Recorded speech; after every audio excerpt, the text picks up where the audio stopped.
لقد كان لكم في رسول الله أسوة حسنة لمن كان يرجو الله واليوم الآخر وذكر الله كثيرا.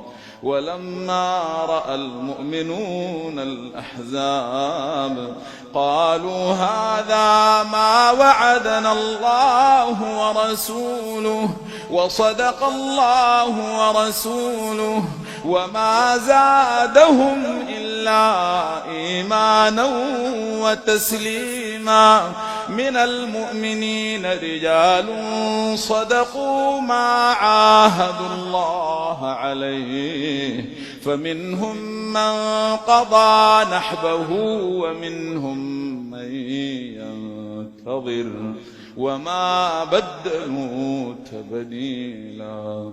ليجزي الله الصادقين بصدقهم ويعذب المنافقين إن شاء أو يتوب عليهم إن الله كان غفورا رحيما.